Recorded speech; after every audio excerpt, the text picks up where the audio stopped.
ನಮಸ್ಕಾರ ಸ್ನೇಹಿತರೆ, national TV ಅರ್ಪಿಸುವ ಬಿಗ್ ಬಾಸ್ ಅಪ್ಡೇಟ್ಗೆ ಸ್ವಾಗತ. ನಾನು ಸುಜಯ್ ರಾಜ್. ಸ್ನೇಹಿತರೆ, ಏನಂತ ಹೊಸದಾಗಿ ನಾನು ಅಪ್ಡೇಟ್ ಕೊಡಲಿ? ಬಿಗ್ ಬಾಸ್ ಸೀಸನ್ 11 ಯಾವ ರೀತಿ ನಡೀತಾ ಇದೆ ಅಂತ ನಿಮಗೆ ತುಂಬ ಚೆನ್ನಾಗಿ ಗೊತ್ತಿರುತ್ತೆ.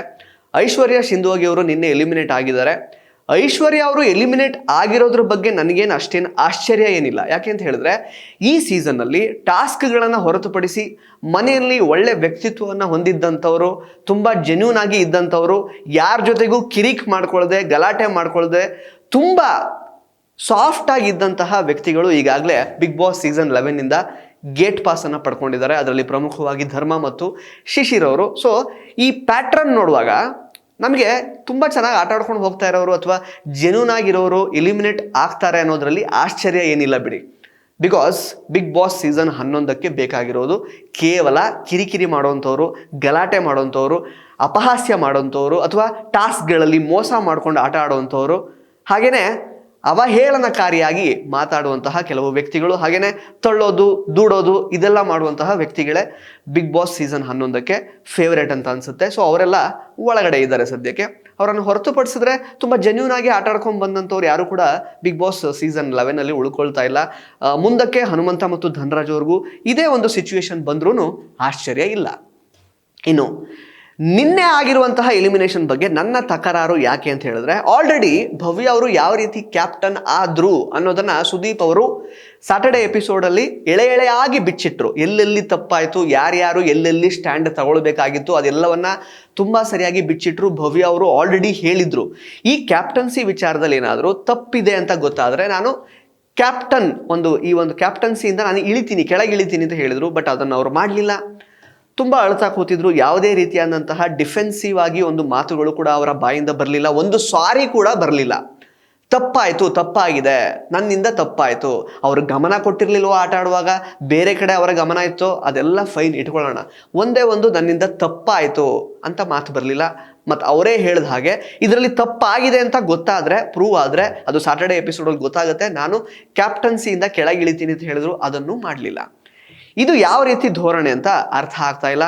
ಅಂಡ್ ಅಫ್ಕೋರ್ಸ್ ಕಳೆದ ಸೀಸನ್ನಲ್ಲಿ ವರ್ತೂರ್ ಸಂತೋಷ್ ಅವರು ಮತ್ತೆ ವಿನಯ್ ಅವರ ನಡುವೆ ಆದಂತಹ ಏನೊಂದು ಅಡ್ಜಸ್ಟ್ಮೆಂಟ್ ಕಾರಣಕ್ಕಾಗಿ ವರ್ತೂರ್ ಸಂತೋಷ್ ಅವರು ಯಾಕಂದರೆ ಇಟ್ ವಾಸ್ ಸ್ವಲ್ಪ ಟಾಸ್ಕಲ್ಲಿ ಏನೋ ಮ್ಯಾನಿಪುಲೇಷನ್ ಮಾಡಿಕೊಂಡು ಅವರು ಕ್ಯಾಪ್ಟನ್ ಆಗಿದ್ರು. ಸೊ ಇದನ್ನು ಸರಿಯಾಗಿ ಗುರುತಿಸಿದ್ದಂತಹ ಬಿಗ್ ಬಾಸ್ ಅವರನ್ನು ಕ್ಯಾಪ್ಟನ್ಸಿಯಿಂದ ಕೆಳಗಿಳಿಸಿತ್ತು ವರ್ತೂರ್ ಸಂತೋಷ್ ಅವರನ್ನು. ಸೊ ನಾನು ಹೇಳ್ತಿರೋದು, ತಪ್ಪಾಗಿದೆ ಒಟ್ಟಿನಲ್ಲಿ. ಅಲ್ಲಿ ತಪ್ಪಾಗಿತ್ತು, ತಪ್ಪಾಗಿ ಕ್ಯಾಪ್ಟನ್ ಆದರು ಅಂತ ಗೊತ್ತಾದ ಮೇಲೆ ಕೆಳಗೆ ಇಳಿಸಿದ್ರಿ ಅಲ್ವಾ ವರ್ತೂರ್ ಸಂತೋಷ್ ಅವರನ್ನ. ಇಲ್ಲಿ ಯಾಕೆ ಭವ್ಯ ಅವರನ್ನ ಇಳಿಸ್ಲಿಲ್ಲ ಬಿಗ್ ಬಾಸ್? ಅಷ್ಟೇ ಪ್ರಶ್ನೆ. ಯಾವ ರೀತಿ ತಪ್ಪಾಯಿತು, ಎಷ್ಟು ಜನದಿಂದ ತಪ್ಪಾಯಿತು? ಈ ತಪ್ಪಲ್ಲಿ ಭವ್ಯ ಅವರು ಕ್ಯಾಪ್ಟನ್ ಆಗಿರೋದ್ರ ಹಿಂದೆ ಎಷ್ಟು ಜನರ ತಪ್ಪಿದೆ ಬೇಕಾಗಿಲ್ಲ, ಅದು ತಪ್ಪಾಗಿದೆ. ಸೊ ತಪ್ಪಾಗಿದೆ ಅಂತ ಆದಮೇಲೆ ಕ್ಯಾಪ್ಟನ್ ಯಾಕೆ ಭವ್ಯ ಅವರನ್ನ ಇಳಿಸ್ತಾ ಇಲ್ಲ? ಕ್ಯಾಪ್ಟನ್ ಭವ್ಯ ಅವರನ್ನ ಯಾಕೆ ಬಿಗ್ ಬಾಸ್ ಕ್ಯಾಪ್ಟನ್ಸಿಯಿಂದ ಇಳಿಸ್ತಾ ಇಲ್ಲ? ಜೊತೆಗೆ ಈಗ ಕ್ಯಾಪ್ಟನ್ ಆಗಿದ್ದೇ ಕಳ್ಳಾಟ ಆಡ್ಕೊಂಡು ಅಂತ ಆದಮೇಲೆ ಕ್ಯಾಪ್ಟನ್ ಡೈರೆಕ್ಟಾಗಿ ನಾಮಿನೇಟ್ ಮಾಡಿರುವಂತಹ ಐಶ್ವರ್ಯ ಆ ಒಂದು ನಾಮಿನೇಷನ್ಗೆ ಏನು ಅರ್ಥ ಇದೆ? ಅದನ್ನು ಸೀರಿಯಸ್ ಆಗಿ ಕನ್ಸಿಡರ್ ಮಾಡುವಂತಹ ಅವಶ್ಯಕತೆ ಏನಿತ್ತು? That is the point. Firstly captain ಆಗಿರೋದೇ ಈಗ ತಪ್ಪು ಮಾಡಿಕೊಂಡು ಅಂತ ಆದಮೇಲೆ ಇಳಿಸ್ಲಿಲ್ಲ ಅಂತ ಆದಮೇಲೆ ಅಟ್ಲೀಸ್ಟ್ ಇದೊಂದು ರಿಯಾಯಿತಿ ಆದರೂ ಕೊಡಬೇಕಿತ್ತಲ್ವ? ಓಕೆ, ನೀವು ಕ್ಯಾಪ್ಟನ್ ಆಗಿರೋದೇ ತಪ್ಪು ಮಾಡಿಕೊಂಡು, ಸೊ ಇದನ್ನು ಮುಂದುವರಿರಿ ಅಟ್ಲೀಸ್ಟ್. ಓಕೆ, ಏನೋ ಆಗ್ಬಿಟ್ಟಿದ್ದೀರಾ, ಈಗ ಎಲ್ಲರೂ ತಪ್ಪಿದ್ದ ಕಾರಣಕ್ಕೆ ಈಗ ನಿಮ್ಮ ಮೇಲೆ ಒಬ್ಬರ ಮೇಲೆ ಹೊರಿಸೋದಕ್ಕಾಗಲ್ಲ ಭವ್ಯ ಅವರೇ, ಹಾಗಾಗಿ ನೀವೇ ಕಂಟಿನ್ಯೂ ಮಾಡ್ಕೊಳ್ಳಿ ಅಂತ ಬಿಟ್ಟಿರಬಹುದೇನೋ. ಬಟ್ ಕ್ಯಾಪ್ಟನ್ನೇ ನೀವು ಸರಿಯಾಗಿ ಆಗಿಲ್ಲ ಅಂತ ಅಂದಮೇಲೆ ನಿಮ್ಮ ನಿರ್ಧಾರ ಡೈರೆಕ್ಟಾಗಿ ನಾಮಿನೇಟ್ ಮಾಡಬೇಕು ಐಶ್ವರ್ಯ ಅವರನ್ನ ಅನ್ನುವಂತಹ ನಿರ್ಧಾರವನ್ನು ನಾವು ಯಾಕೆ ಸೀರಿಯಸ್ ಆಗಿ ಕನ್ಸಿಡರ್ ಮಾಡಬೇಕು ಅಂತ ಬಿಗ್ ಬಾಸ್ ತಲೆಗೆ ಯಾಕೆ ಬರಲಿಲ್ಲ ಅನ್ನೋದು ನನ್ನ ಪ್ರಶ್ನೆ. ಐಶ್ವರ್ಯ ಅವರಿಗೆ ಇಲ್ಲಿ ತನಕ ಸಾಕಷ್ಟು ಚಾನ್ಸಸ್ ಸಿಕ್ಕಿದೆ. ಟಾಸ್ಕ್ಗಳಲ್ಲಿ ಅವರ ಪರ್ಫಾರ್ಮೆನ್ಸ್ ಯಾವ ರೀತಿ ಇತ್ತು ಅಂತ ನೋಡಿದವ್ರಿಗೆ ಗೊತ್ತಿದೆ. ಟಾಸ್ಕಲ್ಲಿ ತುಂಬ ಸುಪ್ರೀಂ ಪ್ಲೇಯರ್ ಏನಲ್ಲ ಅವರು. ಬಟ್ ಸ್ಟಿಲ್ ಮನೆ ಒಳಗಡೆ ಅವ್ರದ್ದೇ ಆದಂತಹ ಒಂದು ಜೆನ್ಯೂನಿಟಿ ತುಂಬ ಕಡೆಗಳಲ್ಲಿ ಕಾಣಿಸಿದೆ. ಆ್ಯಂಡ್ ಎಂಟರ್ಟೈನ್ಮೆಂಟ್ ಅಂತ ಬಂದಾಗ, ಡ್ಯಾನ್ಸ್ ಅಂತ ಬಂದಾಗ ತುಂಬ ಆರ್ಗ್ಯಾನಿಕ್ ಆಗಿ, ತುಂಬ ಇನ್ಸ್ಟೆಂಟ್ ಆಗಿ ಅವರು ರಿಯಾಕ್ಟ್ ಮಾಡ್ತಾಯಿದ್ರು, ಮಾಡ್ಯುಲೇಷನ್ ಮಾಡ್ಕೊಳ್ತಾ ಇದ್ರು, ಎಂಟರ್ಟೈನ್ಮೆಂಟ್ ಮಾಡ್ತಾಯಿದ್ರು. ತುಂಬ ಒಳ್ಳೆ ರೀತಿಯಲ್ಲಿ ಎಲ್ಲರ ಜೊತೆಗೂ ಅವರು ಇರುವಂತಹ ಪ್ರಯತ್ನವನ್ನು ಮಾಡಿದರು ಅವರ ಕಡೆಯಿಂದ. ಅದನ್ನು ಒಪ್ಕೊಳ್ಳೇಬೇಕಾಗತ್ತೆ. ಟಾಸ್ಕ್ ಚೆನ್ನಾಗಿ ಆಡಿರಲಿಲ್ಲ ಬಿಡಿ, ವೇಸ್ಟ್. ಓಕೆ, ಟಾಸ್ಕ್ ಆಡಿರಲಿಲ್ಲ, but apart from that she was good ಅಲ್ವಾ? ಮನೆ ಒಳಗಡೆ ತುಂಬ ಚೆನ್ನಾಗಿ ಆಟ ಆಡಿದ್ದಾರೆ ಅವರು. ಇನ್ಫ್ಯಾಕ್ಟ್ ಈಗ ಒಂದು ಮಂಜು ಅವರು ಇದರಲ್ಲಿ ಪಂಚ್ ಬ್ಯಾಗ್ ಇದು ಅಂತ ಟಾಸ್ಕ್ ಕೊಟ್ಟಿದ್ರಲ್ಲ ಒಂದು ವಾರದಲ್ಲಿ, ಆ ಟೈಮಲ್ಲಿ ಎಷ್ಟೆಲ್ಲ ಹೊಡೆದು ಇದು ಮಾಡಿದ್ರು. ಐಶ್ವರ್ಯ ಅವರು ಸರಿಯಾಗಿ ಆಟ ಆಡಬೇಕು, ಹಾಗೆ ಹಿಂಗೆ ಅಂತೆಲ್ಲ. ಅದು ಯಾವುದನ್ನ ಮನಸ್ಸಲ್ಲಿ ಇಟ್ಕೊಳ್ದೆ ಯಾರಾದರೂ ಅವ್ರ ಮೇಲೆ ಲೈಕ್ ಅಂದರೆ ಆರೋಪವನ್ನು ಹೊರಿಸಿದಾಗ ಐಶ್ವರ್ಯ ಅವರು ಮಾತಾಡಿದ್ದಾರೆ ಬಿಟ್ಟರೆ ಅವರೇ ಹೋಗಿ ಅಂದರೆ ಕಾಲು ಕೆರ್ಕೊಂಡು ಜಗಳ ಆಡೋದಾಗಿರಬಹುದು, ಅಥವಾ ಇನ್ನೊಬ್ಬರು ವಿರುದ್ಧ ಮಸಲತ್ತು ಮಾಡೋದಾಗಿರಬಹುದು, ಅಥವಾ ಬೇಕು ಅಂತ ಯಾರನ್ನಾದರೂ ಇಲ್ಲ ಇವ್ರು ಸರಿ ಇಲ್ಲ ಇವ್ರನ್ನ ದೂರ ಇಡಬೇಕು ಅಂತ ಅವರು ಲೈಕ್ ಆ ಥರ ನಡ್ಕೊಂಡಿರೋದಾಗಿರಬಹುದು. ಯಾವುದನ್ನು ಮಾಡಲಿಲ್ಲ ಐಶ್ವರ್ಯ ಅವರು. She was very genuine actually ಹೇಳಬೇಕು ಅಂತಂದರೆ. ಬಟ್ ಬಿಗ್ ಬಾಸ್ ಮನೆ ಇವಾಗೇನು ಬಿಗ್ ಬಾಸ್ ಸೀಸನ್ ಯಾವ ರೀತಿ ಈಗ ನಡೀತಾ ಇದೆಯಲ್ಲ, ಇದಕ್ಕೆ ಆ ಮನೆಗೆ ಅವರು ಸೂಟ್ ಆಗ್ತಾ ಇಲ್ಲ ಅಷ್ಟೇ. ಆ್ಯಂಡ್ ಅಫ್ಕೋರ್ಸ್ ಅವರನ್ನು ಕಳಿಸಿಕೊಟ್ಟಂತಹ ರೀತಿ ತುಂಬ ಓವರ್ ವೆಲ್ಮಿಂಗ್ ಆಗಿತ್ತು, ತುಂಬ ಎಮೋಷನಲ್ ಮೂಮೆಂಟ್ ಆಗಿತ್ತದು. ತುಂಬ ಒಳ್ಳೆ ರೀತಿಯಲ್ಲಿ ತುಂಬ ರೆಸ್ಪೆಕ್ಟಬಲ್ ಆಗಿ ಬಿಗ್ ಬಾಸ್ ಕಳಿಸಿಕೊಟ್ರು ಅಂತಲೇ ಹೇಳಬೇಕಾಗತ್ತೆ. ಅದ್ರ ಬಗ್ಗೆ ಖುಷಿ ಇದೆ. ಆ್ಯಂಡ್ ಅಪಾರ್ಟ್ ಫ್ರಮ್ ದ್ಯಾಟ್ ಅದನ್ನು ಹೊರತುಪಡಿಸಿದ್ರೆ ಸುದೀಪ್ ಅವರು ಒಂದು ಆಟ ಆಡಿಸ್ತಾರೆ ಸಂಡೇ ಎಪಿಸೋಡಲ್ಲಿ, ಬದಲಾಯಿಸ್ಕೊಳ್ಬೇಕು ಯಾವುದನ್ನ ಅಂತ. ಅಂದರೆ ತಟ್ಟೆ ಮೇಲೆ ಅವ್ರ ಫೋಟೋನ ಇಟ್ಟು ಹೊಡಿಬೇಕಾಗಿರುತ್ತೆ. ಅದರಲ್ಲಿ ಕೆಲವೊಂದಷ್ಟು ವಿಷಯಗಳನ್ನು ಹೇಳಬೇಕಾಗಿರುತ್ತೆ. ಆಗಲೂ ಕೂಡ ಐಶ್ವರ್ಯ ಅವರು ಭವ್ಯ ಅವ್ರನ್ನ ಹೆಸರು ತಗೊಳ್ತಾರೆ. ಅಲ್ಲೂ ಕೂಡ ಭವ್ಯ ಅವರು ಯಾವಾಗಲೂ ನಾಮಿನೇಟ್ ಮಾಡಿ ಟಾರ್ಗೆಟ್ ಮಾಡಿ ನಾಮಿನೇಟ್ ಮಾಡಿದ್ರು ಕೂಡ ಐಶ್ವರ್ಯ ಅವರು ಯಾವುದನ್ನು ಬದಲಾಯಿಸ್ಕೊಳ್ಬೇಕು ಅಂತ ಹೇಳಿದ್ರಲ್ಲ ಭವ್ಯ ಅವರಿಗೆ, ಅಲ್ಲಿ ಐಶ್ವರ್ಯ ಅವರ ವ್ಯಕ್ತಿತ್ವ ಎಂಥದ್ದು ಅನ್ನೋದು ಗೊತ್ತಾಗಿರುತ್ತೆ. ಅಲ್ಲೂ ಕೂಡ ಅವ್ರು ಹೇಳಿದ್ರು, ನೀವು ಟಾಸ್ಕ್ ಗೆಲ್ಲಬೇಕು ಅನ್ನೋ ಕಾರಣಕ್ಕೆ ನಿಮ್ಮ ಒಳ್ಳೆತನವನ್ನು ನೀವು ಕಳ್ಕೊತಾ ಇದ್ದೀರಾ, ದಯವಿಟ್ಟು ಕಳ್ಕೊಬೇಡಿ ಅನ್ನುವಂತಹ ಮಾತುಗಳನ್ನು ಆಡಿದರು. ಒಬ್ಬ ಒಳ್ಳೆ ವ್ಯಕ್ತಿತ್ವ ಇರುವಂತಹ ಪರ್ಸನ್ ಮಾತ್ರ ಈ ಮಾತುಗಳನ್ನು ತಮ್ಮ ಎದುರಾಳಿಗೆ ಅಥವಾ ತಮ್ಮ ವಿರುದ್ಧ ತಮ್ಮ ವಿರುದ್ಧ ಹಗೆಯನ್ನೇ ಕಾರ್ತಾ ಇರುವಂತಹ ವ್ಯಕ್ತಿಗೆ ಹೇಳೋದಕ್ಕೆ ಸಾಧ್ಯ ಸ್ನೇಹಿತರೆ. ಅಲ್ಲೂ ಹೇಳಿದ್ರು, ಟಾಸ್ಕ್ನ ಚೆನ್ನಾಗಿ ಆಡ್ತಿದ್ದೀರಾ, ಫಿಸಿಕಲಿ ತುಂಬ ಚೆನ್ನಾಗಿದ್ದೀರಾ, ಬಟ್ ನೀವು ಒಳ್ಳೆತನ ಮರಿತಾ ಇದ್ದೀರಾ ಅದರಲ್ಲಿ. ಸೊ ಕಪ್ಪು ಗೆಲ್ಬೋದು, ಏನೇ ಇರ್ಬೋದು. ಯಾವ ರೀತಿ ಈಗ ಗೆಲ್ಲಬೇಕು ಅಂತಂದರೆ ಟಾಸ್ಕ್ನ ಹೆಂಗೆ ಬೇಕಾದರೂ ಗೆಲ್ಬೋದಲ್ವಾ. ಗ್ರೇ ಏರಿಯಾ ಹುಡ್ಕೊಂಡು ಗೆಲ್ಬೋದು, ಅಥವಾ ಏನೋ ಮ್ಯಾಚ್ ಫಿಕ್ಸಿಂಗ್ ಮಾಡ್ಕೊಂಡು ಗೆಲ್ಬಹುದು, ಹೇಗೆ ಬೇಕಾದರೂ ಗೆಲ್ಬೋದು. ಬಟ್ ಆದರೆ ವ್ಯಕ್ತಿತ್ವ ಅನ್ನೋದು ತುಂಬ ಇಂಪಾರ್ಟೆಂಟ್ ಆಗುತ್ತಲ್ವಾ.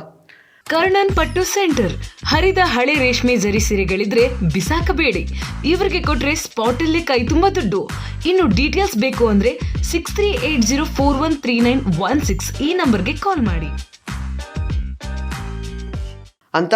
ಅದನ್ನು ನೀವು ಬದಲಾಯಿಸ್ಕೊಳ್ಳಿ, ಒಳ್ಳೆತನ ಬಿಡಬೇಡಿ, ನಿಮ್ಮಲ್ಲಿ ಒಳ್ಳೆತನ ಇದೆ ಅನ್ನೋ ರೀತಿಯಲ್ಲಿ ಅವರು ಆ್ಯಕ್ಚುಲಿ ಸಜೆಷನ್ ಕೂಡ ಆ ಮೂಮೆಂಟಲ್ಲೂ ಕೊಟ್ಟಿದ್ದಾರೆ. ಇನ್ಫ್ಯಾಕ್ಟ್ ಲಾಸ್ಟ್ ವೀಕಲ್ಲಿ ಒಂದು ಡಮ್ಮಿ ನಾಮಿನೇಷನ್ ಆಗುತ್ತೆ, ಬಿಕಾಸ್ ಲಾಸ್ಟ್ ವೀಕ್ ಅಂದರೆ ವೋಟಿಂಗ್ ಲೈನ್ಸೇ ಆನ್ ಆಗಿರಲಿಲ್ಲ. ಆಗಲೂ ಕೂಡ ಭವ್ಯ ಅವರು ಐಶ್ವರ್ಯ ಅವ್ರನ್ನೇ ನಾಮಿನೇಟ್ ಮಾಡ್ತಾರೆ. ಈ ವಾರ ಹೇಗೇನು ಮತ್ತೆ ಕ್ಯಾಪ್ಟನ್ ಆದಮೇಲೆ ಮತ್ತೆ ಐಶ್ವರ್ಯ ಅವ್ರನ್ನೇ ನಾಮಿನೇಟ್ ಮಾಡ್ತಾರೆ. ಸೊ ಈ ರೀತಿ ನಾನು ಹೇಳ್ತಿರೋದು, ಈ ರೀತಿ ಬೇರೆ ಏನೋ ತಪ್ಪಾಗಿ ಅವ್ರು ಕ್ಯಾಪ್ಟನ್ ಆಗಿರುವಾಗ ಅವ್ರು ಮಾಡ್ತಿರುವಂತಹ ಈ ಒಂದು ನಾಮಿನೇಷನ್ಗೆ ಯಾಕೆ ಬೆಲೆ ಕೊಡಬೇಕಾಗಿತ್ತು?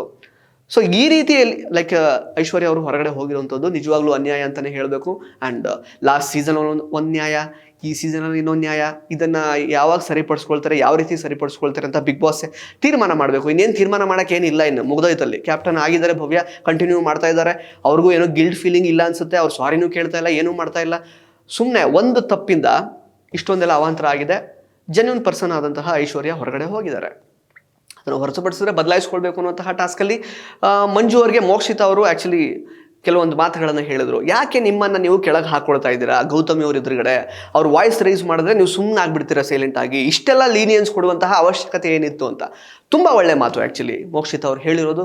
ಮಂಜು ಅವ್ರಿಗೆ ಇಷ್ಟು ನೇರವಾಗಿ ಒಬ್ಬ ವ್ಯಕ್ತಿಗೆ ನಿಮ್ಮ ಆಟ ಕಳೆಗುಂದುತ್ತಾ ಇದೆ, ದಯವಿಟ್ಟು ಎಚ್ಚೆತ್ಕೊಳ್ಳಿ ಅಂತ ಬಹುಶಃ ಇಲ್ಲಿ ತನಕ ಯಾರೂ ಹೇಳಿರ್ಲಿಕ್ಕಿಲ್ಲ ಈ ಸೀಸನಲ್ಲಿ. ಇಷ್ಟು ಚೆನ್ನಾಗಿ ಸುದೀಪ್ ಅವರು ಬಹಳ ಸಲ ಹೇಳಿದ್ದಾರೆ. ಆದರೂ ಮಂಜು ಇವಾಗ ಎಚ್ಚೆತ್ಕೊಳ್ಳಿಲ್ಲ ಅಂತ ಆದರೆ, ಮಂಜು ಅವರು ಅದೇ ಎಚ್ಚೆತ್ಕೊಳ್ಳೋದು ಅಂತಂದರೆ ಬರೀ ಕೂಗಾಟ ಅಂತ ಅಂದ್ಕೊಂಡ್ಬಿಟ್ಟಿದ್ದಾರೆ. ಅದನ್ನು ಹೊರತುಪಡಿಸಿ ಬೇರೆದನ್ನು ಅವ್ರು ಮಾಡಬೇಕಾಗತ್ತೆ. ಅದನ್ನು ಮಾಡುವಂತಹ ನಿಟ್ಟಿನಲ್ಲಿ ಅವ್ರು ಹೆಜ್ಜೆ ಹಾಕಬೇಕಾಗತ್ತೆ. ಸೊ ತುಂಬ ಚೆನ್ನಾಗಿ ಮೋಕ್ಷಿತಾ ಅವರು ಆ್ಯಕ್ಚುಲಿ ಇನ್ಫ್ಯಾಕ್ಟ್ ಒಳ್ಳೆ ಸಜೆಷನನ್ನೇ ಕೊಟ್ಟರು ಅಂತ ಹೇಳ್ಬೋದು. ಆ್ಯಂಡ್ ಇನ್ನು ಅದನ್ನು ಹೊರತುಪಡಿಸಿದ್ರೆ ಸಾಟರ್ಡೆ ಎಪಿಸೋಡಲ್ಲಿ ಬರೀ ಕ್ಲಾಸ್ ತೊಗೊಳ್ಳೋದೆ, ಕ್ಯಾಪ್ಟನ್ಸಿ ವಿಚಾರಕ್ಕೆ ಕ್ಲಾಸ್ ತೊಗೊಳ್ಳೋದೇ ಆಯಿತು. ಲೈಕ್ ಚೈತ್ರ ಆ್ಯಂಡ್ ಮಂಜು ಉಸ್ತುವಾರಿಗಳು ತಪ್ಪು ಮಾಡಿದ್ರು. ಅದಾದಮೇಲೆ ಭವ್ಯ ಅವರಿಗೆ ಅವ್ರು ಗಮನ ಕೊಡದೆ ತಪ್ಪು ಮಾಡಿದ್ರು. ಅದು ಏನು ಮಾಡಿದ್ರು ಗೊತ್ತಿಲ್ಲ. ರಜತ್ ಅವ್ರಿಗೆ ಗೊತ್ತಿದ್ರು ತಪ್ಪು ಮಾಡಿದ್ರು, ಬಟ್ ಫೇವರಿಸಮ್ ಅಲ್ಲ ಅಂತ ಹೇಳ್ತಾ ಇದ್ದಾರೆ. ಬಟ್ ಆ ಕಾರಣಕ್ಕೆ ಹೇಗೇನು ಚೈತ್ರ ಮತ್ತು ರಜತ್ ನಡುವೆ ಸಿಕ್ಕಾಬಟ್ಟೆ ಮಾತಿನ ಚಕಮಕಿ ಆಯಿತು. ಅವ್ರಿಗೆ ಗೊತ್ತಲ್ಲ, ತುಂಬ ಅವಹೇಳನಕಾರಿಯಾಗಿ ಸಿಕ್ಕಾಬಟ್ಟೆ ಮಾತಾಡಿದ್ರು. ಬಟ್ ರಜತ್ ಅವರ ಬಾಯಿಗೆ ಬೀಗ ಹಾಕುವಂತಹ ಕೆಲಸವನ್ನು ಬಿಗ್ ಬಾಸ್ ಮಾಡ್ತಾನೆ ಇಲ್ಲ ಇಲ್ಲಿ ತನಕ. ಯಾಕೆ ಅಂತ ಗೊತ್ತಿಲ್ಲ. ಸೊ ಅವರಿಗೆ ಒಂದು ಸಾಫ್ಟ್ ಕಾರ್ನರ್ ಏನಾದ್ರು ಇದೆಯಾ? ಕಂಟೆಂಟ್ ಸಿಗ್ತಾ ಇದೆ, ಜಗಳ ಆಡ್ತಾ ಇದ್ದಾರೆ ಚೈತ್ರ ಜೊತೆಗೆ. ಆ ಚೈತ್ರ ಜೊತೆ ಜಗಳ ಆಡೋದನ್ನು ಜನ ಜಾಸ್ತಿ ನೋಡ್ತಾರೆ ಅನ್ನೋ ಕಾರಣಕ್ಕೆ ಏನಾದರೂ ಅವರಿಗೆ ಸಾಫ್ಟ್ ಕಾರ್ನರ್ ತೋರಿಸ್ತಾ ಇದ್ದಾರೆ. ಸಾಫ್ಟ್ ಕಾರ್ನರ್ ಇದೆಯಾ ಬಿಗ್ ಬಾಸ್ಗೆ ಏನಾದರೂ ಗೊತ್ತಿಲ್ಲ. ಆ್ಯಂಡ್ ಅಗೇನ್ ಚೈತ್ರ ಅವರು ಈ ಸಲನೂ ಎಲಿಮಿನೇಟ್ ಆಗಿಲ್ಲ. ಅದಕ್ಕೆ ರೀಸನ್ ಕೂಡ ಇನ್ಫ್ಯಾಕ್ಟ್ ಅವರೇ ಹೇಳಿದ್ರು. ಚೈತ್ರ ಅವರು ಇನ್ಫ್ಯಾಕ್ಟ್ ಅಲ್ಲಿ ನೀವು ನಾಮಿನೇಷನಿಂದ ಸೇಫ್ ಆಗಿದ್ದೀರಾ ಅಂತ ಹೇಳುವಾಗ ಒಂದು ಮಾತು ಹೇಳ್ತಾರೆ ಚೈತ್ರ ಅವರು. ನನಗೆ ಯಾವ ಕಾರಣಕ್ಕೆ ಜನ ವೋಟ್ ಹಾಕ್ತಿದ್ದೀರಾ ಅನ್ನೋದ್ರ ಬಗ್ಗೆ ನನಗೆ ಐಡಿಯಾ ಇಲ್ಲ ಅನ್ನೋ ಥರ ಮಾತುಗಳನ್ನು ಹೇಳ್ತಾರೆ. ಇನ್ಫ್ಯಾಕ್ಟ್ ನಮಗೂ ಐಡಿಯಾ ಇಲ್ಲ. ಬಟ್ ಈಗ ರಜತ್ ಅವ್ರ ಜೊತೆಗೆ ಒಂದು ಜಿದ್ದಾಜಿದ್ದಿ ಶುರುವಾಗಿದೆಯಲ್ಲ, ಅದನ್ನು ಇಂಟ್ಯಾಕ್ಟಾಗಿ ಇಡೋದಕ್ಕೇನಾದರೂ ಈ ಪ್ರಯತ್ನ ಆಯಿತಾ ಗೊತ್ತಿಲ್ಲ. ಅಗೇನ್ ಐಶ್ವರ್ಯ ಅವ್ರ ಕಡೆಯಿಂದ ಟಾಸ್ಕ್ ವಿಚಾರದಲ್ಲಿ ಅವರು ಡಲ್ ಇದ್ರು ಹೌದು, ಬಟ್ ಏನು ಕಿರಿಕಿರಿ ಗಲಾಟೆ ಏನು ಮಾಡ್ತಿರ್ಲಿಲ್ಲ, ಬಹುಶಃ ಅದು ಮಾಡಿರ್ತಿದ್ರೆ ಉಳ್ಕೊಳ್ತಾ ಇದ್ರು ಏನೋ. ರಜತ್ ಅವ್ರಿಗಂತೂ ಎಷ್ಟೇ ಗಲಾಟೆ ಮಾಡಿದ್ರು ಬಿಗ್ ಬಾಸ್ ಒಂದು ಮಾತು ತುಟಿಕ್ ಪಿಟಿಕ್ ಅನ್ನಲ್ಲ ಅವ್ರ ಬಗ್ಗೆ. ಸೊ ಇಷ್ಟೆಲ್ಲ ನಡೀತಾ ಇದೆ. ಸೊ ಭವ್ಯ ಅವರು ಅದು ಯಾವ ಒಂದು ಡಿಗ್ನಿಟಿಯಿಂದ ಅವ್ರು ಆ್ಯಕ್ಚುಲಿ ಕ್ಯಾಪ್ಟನ್ಸಿ ಟಾಸ್ಕಲ್ಲಿ ಉಳ್ಕೊಂಡಿದ್ದಾರೆ, ಕ್ಯಾಪ್ಟನ್ ಆಗಿ ಕಂಟಿನ್ಯೂ ಆಗ್ತಿದ್ದಾರೆ ಅನ್ನೋದ್ರ ಬಗ್ಗೆ ಅವರೇ ಹೇಳಬೇಕಾಗತ್ತೆ. ಆ್ಯಂಡ್ ಅಫ್ಕೋರ್ಸ್ ತುಂಬಾ ಅಪಕ್ವತೆ ಅವರ ಒಂದು ನಡವಳಿಕೆಯಲ್ಲಿ ಕಾಣ್ತಾ ಇದೆ. ಅಪಕ್ವತೆ ಅಂತ ಹೇಳಿದ್ರೆ ಇಮ್ಮೆಚ್ಯೂರಿಟಿ ಅಂತ, ಅದು ತುಂಬ ಕಾಣ್ತಾ ಇದೆ. ಟಾಸ್ಕ್ ಅವ್ರು ಚೆನ್ನಾಗಿ ಆಡ್ತಿದ್ದಾರೆ, ಅಗೇನ್ ಎಲ್ಲ ಮಾಡ್ತಿದ್ದಾರೆ, ಬಟ್ ಎಲ್ಲೂ ಒಂದು ಕಡೆ ಇನ್ನೂ ತ್ರಿವಿಕ್ರಮ್ ಅವರ ನೆರಳಲ್ಲೇ ಇನ್ನೂ ಇದ್ದಾರೆ. ಅದರಿಂದ ಹೊರಬರದ ಹೊರತು ಎಷ್ಟೇ ಟಾಸ್ಕ್ ಗೆದ್ರು, ಎಷ್ಟೇ ಬಾರಿ ಕ್ಯಾಪ್ಟನ್ ಆದರೂ ಗೆಲುವಿಗೆ ಸನ್ನಿಹಿತ ಆಗೋದಕ್ಕೆ ಸಾಧ್ಯವೇ ಇಲ್ಲ ಅನ್ನೋದನ್ನ ಅವ್ರು ಅರ್ಥ ಮಾಡ್ಕೋಬೇಕು. ಇನ್ಫ್ಯಾಕ್ಟ್ ಬದಲಾಯಿಸ್ಕೊಳ್ಬೇಕು ಅನ್ನುವಂತಹ ವಿಚಾರದಲ್ಲಿ ಸಾಕಷ್ಟು ಜನ ಅದನ್ನು ಹೇಳಿದ್ರು. ಎಲ್ಲೋ ಒಂದು ಕಡೆ ಮೂಲೆಯಲ್ಲಿ ಐಶ್ವರ್ಯ ಅವರು ಹೇಳಿದ್ರು, ಮೂಲೆಯಲ್ಲಿ ತ್ರಿವಿಕ್ರಮ್ ಅವ್ರ ಜೊತೆಗೆ ಇರೋದನ್ನ ಬಿಟ್ಟು ಬೇರೆಯವ್ರ ಜೊತೆಗೆ ನೀವು ಕಾಣಿಸ್ಕೋಬೇಕು ಅಂತ. ಇನ್ಫ್ಯಾಕ್ಟ್ ಧನ್ರಾಜ್ ಅವ್ರ ಜೊತೆಗೆ ಒಂದು ಕಾಂಬಿನೇಷನ್ ಕಾಣ್ತಾ ಇತ್ತು ಯಾವಾಗಲೂ ಗೊತ್ತಾ, ಸ್ಟಾರ್ಟಿಂಗ್ ವೀಕ್ಸಲ್ಲಿ ತಂಗಿ ಜಿಂಕೆ ಅಣ್ಣ ಆ ಥರದೊಂದು ತಂಗಿ ಜಿಂಕೆ ಅನ್ಕೊಂಡು ಅವ್ರ ಕಾಂಬಿನೇಷನು ಇಲ್ಲ. ಅಂದರೆ ಧನ್ರಾಜ್ ಜೊತೆಗೆ ಇದ್ದಂತಹ ಒಂದು ಕೆಮಿಸ್ಟ್ರಿನೂ ಕಾಣ್ತಾ ಇಲ್ಲ ಮನೆ ಒಳಗಡೆ. ಭವ್ಯ ಅವರು ಬರೀ ತ್ರಿವಿಕ್ರಮ್ ಅವ್ರ ಜೊತೆಗೇ ಇದ್ದಾರೆ. ಸೊ ಅದನ್ನು ಬದಲಾಯಿಸ್ಕೊಳ್ಬೇಕಾಗತ್ತೆ. ಇಲ್ಲ ಅಂದರೆ ಅವ್ರಿಗೆ ಗೆಲುವು ಅಂತೂ ಕಾಣಲಿಕ್ಕೆ ಸಾಧ್ಯ ಇಲ್ಲ.